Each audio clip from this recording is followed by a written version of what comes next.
कई हजारों साल पहले भागवत में बारीकी से और विस्तार से कलयुग का वर्णन किया है। आज सब तरफ उसी वर्णन के अनुसार घटनाएं घट रही है और आगे भी जो घटना घटेगा उसके बारे में भी सब बातें लिखा है।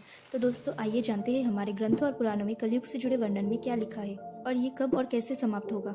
कलयुग का मतलब है काला युग, जिस युग में सभी मानसिक रूप से दुखी हो, सभी के मन में असंतोष हो, वो युग ही कलयुग है। इस युग में केवल धर्म का सिर्फ 1/4 अंश ही रह जाता है। श्रीमद् भागवत पुराण और भविष्य पुराण में कलयुग का वर्णन मिलता है। कलयुग में भगवान विष्णु का कल्कि अवतार होगा, जो पापियों का विनाश कर फिर से सतयुग का आरंभ करेंगे। कब होगा कलयुग का अंत? पुराणों के अनुसार कलयुग 3102 ईसा पूर्व में आरंभ हुआ था, जब मंगल, बुध, बृहस्पति, शुक्र, शनि मेष राशि में 0 डिग्री पर हो गए थे। अभी कलयुग का पहला चरण ही चल रहा है। कलयुग की अवधि 1200 दिव्य वर्ष बताई गई है।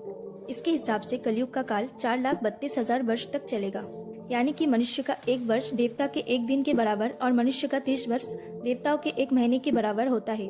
अभी कलयुग का सिर्फ 5,118 साल ही हुआ है और 4,26,882 वर्ष अभी बाकी है। इसी तरह सतयुग 4,800 दिव्य वर्ष का होता है, जो मानव के हिसाब से 17,28,000 वर्षों के बराबर है। त्रेता युग 3,600 दिव्य वर्ष का होता है, जो मानव के हिसाब से 12,96,000 वर्षों का बराबर होता है। और द्वापर युग 2,400 दिव्य वर्ष का होता है, जो मानव के हिसाब से 8,84,000 वर्षों के बराबर होता है। पर कलयुग बाकी सभी युगों से बहुत ही छोटा युग है। कलयुग के अंत में सबसे पहले तो मनुष्य का आयु 20 वर्ष तक ही रह जाएगा। 16 वर्ष का मनुष्य वृद्ध हो जाएंगे और 20 वर्ष की आयु में ही मृत्यु हो जाएगी। इंसान का शरीर छोटा हो जाएगा और छोटे छोटे रोगों से ग्रस्त हो जाएंगे। ब्राह्मण, क्षत्रिय, वैश्य और शूद्र सब जाति के लोग एक जैसे हो जाएंगे। गौ माता छोटी हो जाएंगी और दूध भी देना बंद कर देगी। पेड़ पौधे फल नहीं देंगे, अन्न नहीं उगेंगे। अन्य फल के अभाव से लोग मांस मछली खाएंगे। धर्म खत्म हो जाएंगे। लोग कठोर स्वभाव के और लोभी हो जाएंगे। स्त्रियों के स्वभाव कठोर बोलने वाली होंगी। कलयुग में समाज हिंसक हो जाएंगे। मानवता नष्ट हो जाएंगी। रिश्ते खत्म हो जाएंगे। अन्न के दाना नाक के बराबर उगेंगी। लोग भूख प्यास से दम तोड़ने लगेंगी। पुराणों के अनुसार इस समय भगवान विष्णु का 10वें अवतार कल्कि अवतार का जन्म होगा। भगवान विष्णु के कल्कि अवतार मात्र 3 दिनों में ही पापियों का विनाश करके पुनः धर्म की स्थापना करेंगे। इसके बाद पृथ्वी पर 12 वर्षों तक मूसलाधार वर्षा होगी, जिससे समस्त पृथ्वी जलमग्न हो जाएंगी। तब फिर एक साथ 12 सूर्य का उदय होगा और जलमग्न हुई पृथ्वी का जल सोख लेंगी। इस तरह कलयुग का अंत होकर पृथ्वी पर नई भूमि का निर्माण होगा, जो सतयुग के नाम से जाना जाएगा। उम्मीद करते हैं कि अब आपको पता चल ही गया होगा कि कलयुग का अंत कब और कैसे और कितना भयानक होगा। तो दोस्तों, अगर आप भी भगवान विष्णु को मानते हो तो कमेंट में जय श्री विष्णु जरूर लिखें और वीडियो अच्छी लगी हो तो वीडियो को एक लाइक करके चैनल को सब्सक्राइब जरूर करें।